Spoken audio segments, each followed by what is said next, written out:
Leitura diária da Bíblia. Hoje, dia 29 de outubro de 2024, iremos ler dos capítulos 11 ao 13 do Evangelho de Jesus segundo Marcos. Jesus entra em Jerusalém. Capítulo 11. Quando se aproximavam de Jerusalém, de Betfagé e Betânia, junto ao Monte das Oliveiras, Jesus enviou 2 dos seus discípulos e disse-lhes: Vão até a aldeia que está diante de vocês, e logo, ao entrar, encontrarão preso um jumentinho, o qual ainda ninguém montou. Desprendam um jumentinho e tragam aqui.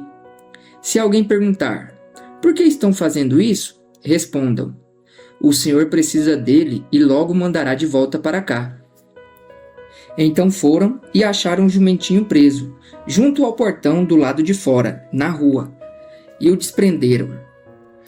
Alguns dos que estavam ali reclamaram: O que estão fazendo? Soltando o jumentinho? Eles, porém, responderam conforme as instruções de Jesus. Então os deixaram ir. Levaram o jumentinho a Jesus, puseram as suas capas sobre o animal e Jesus montou nele. Muitos estenderam as suas capas no caminho, e outros espalharam ramos que tinham cortado nos campos. Tanto os que iam adiante dele como os que seguiam clamavam: Hosana, bendito que vem em nome do Senhor. Bendito o reino que vem, o reino de Davi nosso pai.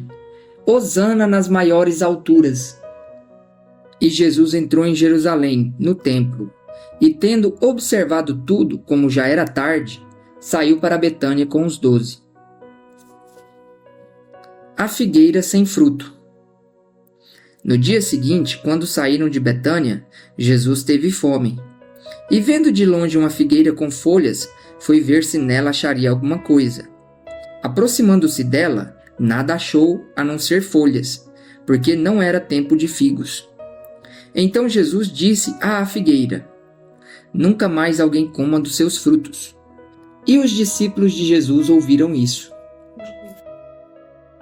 Jesus no templo. E foram para Jerusalém. Quando Jesus entrou no templo, começou a expulsar os que ali vendiam e compravam.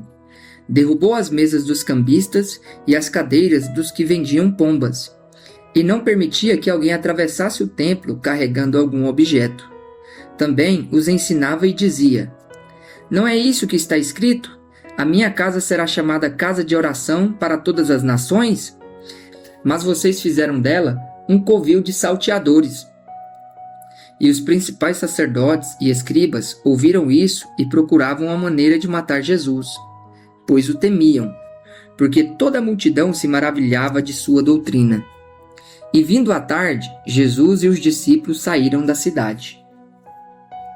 A lição da figueira.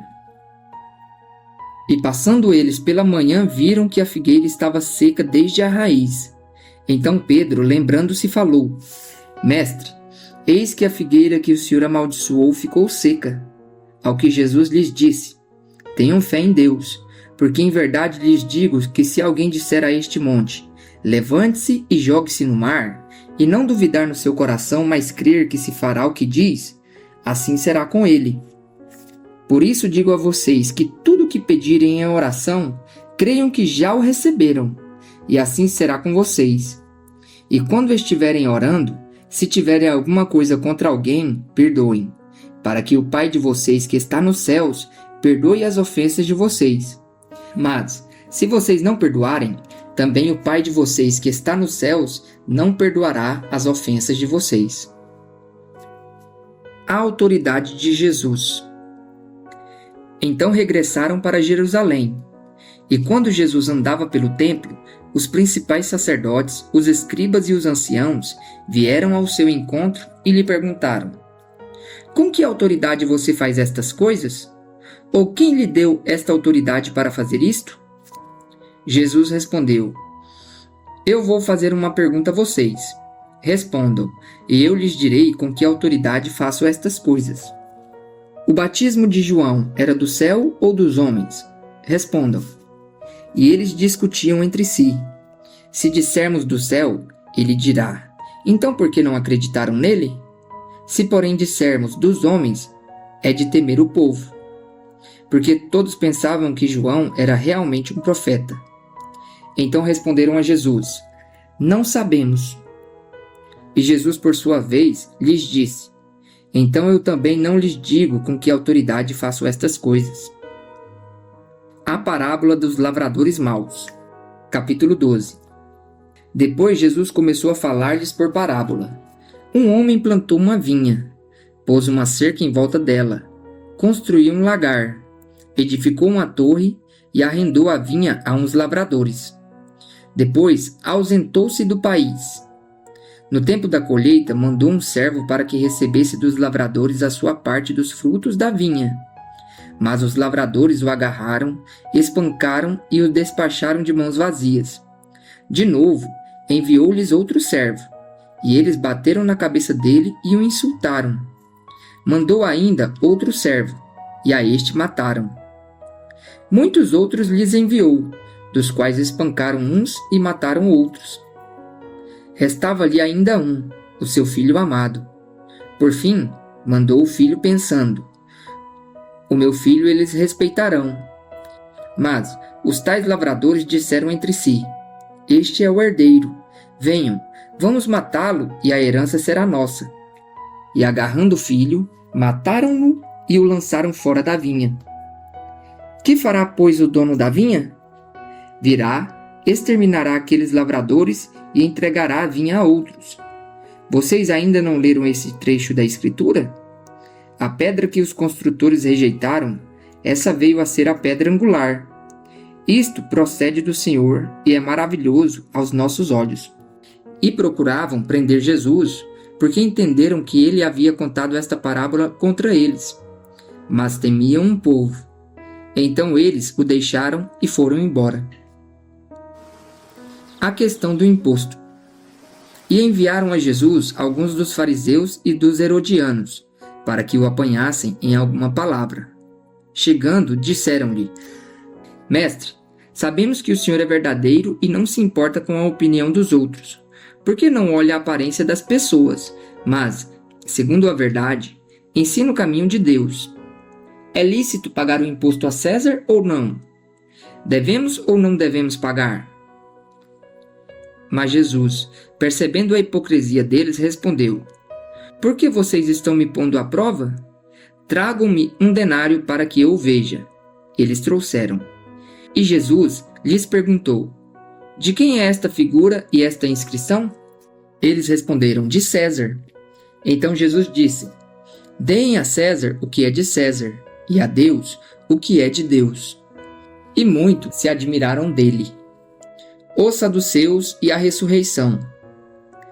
Então alguns saduceus que dizem não haver ressurreição aproximaram-se de Jesus e lhe perguntaram: Mestre, Moisés nos deixou escrito que se um homem morrer e deixar mulher sem filhos, o irmão desse homem deve casar com a viúva e gerar descendentes para o falecido. Havia 7 irmãos. O primeiro casou e morreu sem deixar filhos. O segundo casou com a viúva e morreu, também sem deixar descendência.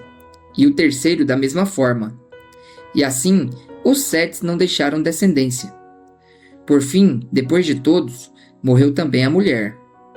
Na ressurreição, quando eles ressuscitarem, de qual deles ela será esposa?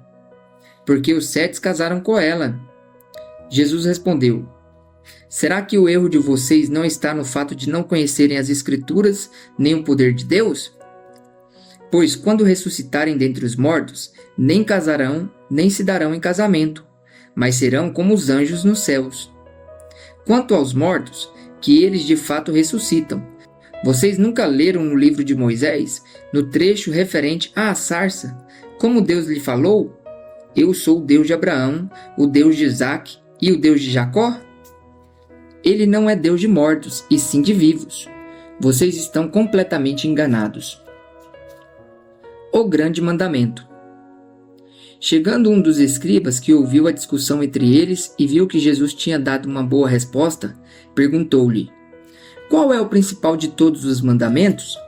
Jesus respondeu: O principal é: Escute, ó Israel, o Senhor nosso Deus é o único Senhor. Ame o Senhor seu Deus de todo o seu coração, de toda a sua alma, de todo o seu entendimento e com toda a sua força. O segundo é: ame o seu próximo como você ama a si mesmo. Não há outro mandamento maior do que estes. Então o escriba disse: Muito bem, mestre. E com verdade o Senhor disse que ele é o único, e não há outro além dele. E que amar a Deus de todo o coração e de todo o entendimento e com todas as forças, e amar o próximo como a si mesmo, é o maior de todos os holocaustos e sacrifícios. Vendo Jesus que o escriba havia respondido sabiamente, declarou-lhe: Você não está longe do reino de Deus. E ninguém mais ousava fazer perguntas a Jesus. O Cristo, filho de Davi. Jesus, ensinando no templo, perguntou: Como dizem os escribas que o Cristo é filho de Davi? O próprio Davi falou pelo Espírito Santo. Disse o Senhor ao meu Senhor: Sente-se à minha direita, até que eu ponha os seus inimigos debaixo dos seus pés. O próprio Davi chama o Cristo de Senhor. Então, como ele pode ser filho de Davi? E a grande multidão o ouvia com prazer. Jesus censura os escribas. E ao ensinar, Jesus dizia: Cuidado com os escribas, que gostam de andar com vestes talares e das saudações nas praças. Buscam as primeiras cadeiras nas sinagogas e os primeiros lugares nos banquetes. Devoram as casas das viúvas e, para o justificar, fazem longas orações. Estes sofrerão juízo muito mais severo. A oferta da viúva pobre. Sentado diante da caixa de ofertas, Jesus observava como o povo lançava ali o dinheiro. Ora, muitos ricos depositavam grandes quantias. Vindo, porém, uma viúva pobre, lançou 2 pequenas moedas correspondentes a 1 quadrante. E chamando seus discípulos, Jesus disse: Em verdade lhes digo que esta viúva pobre lançou na caixa de ofertas mais do que todos os ofertantes, porque todos eles deram daquilo que lhes sobrava. Ela, porém, da sua pobreza, deu tudo o que possuía, todo o seu sustento. O sermão profético, a destruição do templo. Capítulo 13. Quando Jesus estava saindo do templo, um dos seus discípulos lhe disse: Mestre, que pedras, que construções! Mas Jesus respondeu: Você está vendo estas grandes construções? Não ficará aqui pedra sobre pedra que não seja derrubada. O princípio das dores. Jesus estava sentado no Monte das Oliveiras, diante do templo, quando Pedro, Tiago, João e André lhe perguntaram em particular: Diga-nos quando essas coisas vão acontecer e que sinal haverá quando todas elas estiverem para se cumprir? Então Jesus começou a dizer-lhes: Tenham cuidado para que ninguém os engane. Muitos virão em meu nome dizendo: Sou eu, e enganarão a muitos. Quando vocês ouvirem falar de guerras e rumores de guerras, não se assustem. É necessário que isso aconteça. Mas ainda não é o fim. Porque nação se levantará contra nação, e reino contra reino. Haverá terremotos em vários lugares e também fomes. Essas coisas são o princípio das dores. Estejam de sobreaviso, porque as pessoas os entregarão aos tribunais e às sinagogas. Vocês serão açoitados e por minha causa serão levados à presença de governadores e reis, para lhes servir de testemunho. Mas é necessário que primeiro o evangelho seja pregado a todas as nações.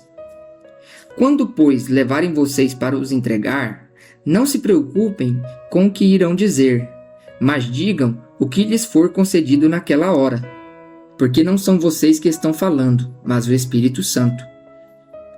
Um irmão entregará à morte outro irmão, e o pai entregará o filho. Haverá filhos que se levantarão contra os seus pais e os matarão. Todos odiarão vocês por causa do meu nome. Aquele, porém, que ficar firme até o fim, esse será salvo. A grande tribulação. Quando, pois, vocês virem o abominável da desolação situado onde não deve estar, quem lê, entenda. Então, os que estiverem na Judéia, fujam para os montes. Quem estiver no terraço, não desça, nem entre para tirar de casa alguma coisa. E quem estiver no campo, não volte atrás para buscar a sua capa. Ai das que estiverem grávidas e das que amamentarem naqueles dias. Orem para que isso não aconteça no inverno, porque aqueles dias serão de tamanha tribulação, como nunca houve desde o princípio do mundo criado por Deus até agora e jamais haverá. Se o Senhor não tivesse abreviado aqueles dias, ninguém seria salvo. Mas, por causa dos eleitos que ele escolheu, Deus abreviou tais dias. Então, se alguém disser a vocês: olhem, aqui está o Cristo, ou olhem, ali está ele, não acreditem, porque surgirão falsos cristos e falsos profetas, operando sinais e prodígios para enganar, se possível, os próprios eleitos. Estejam de sobreaviso. Tudo isso tenho predito a vocês. A vinda do Filho do Homem. Mas naqueles dias, após a referida tribulação, o sol escurecerá, a lua não dará sua claridade, as estrelas cairão do firmamento e os poderes do céu serão abalados. Então verão o Filho do Homem vindo nas nuvens, com grande poder e glória. E então ele enviará os anjos e reunirá os seus escolhidos dos quatro ventos, da extremidade da terra até a extremidade do céu. A parábola da figueira. Aprendam, pois, a parábola da figueira. Quando já os seus ramos se renovam e as folhas brotam, vocês sabem que o verão está próximo. Assim também vocês, quando virem acontecer essas coisas, saibam que está próximo, às portas. Em verdade lhes digo que não passará esta geração sem que tudo isto aconteça. Passará o céu e a terra, porém as minhas palavras não passarão. Exortação à vigilância. Mas a respeito daquele dia ou da hora ninguém sabe, nem os anjos no céu, nem o Filho, senão o Pai. Estejam de sobreaviso e vigiem, porque vocês não sabem quando será o tempo.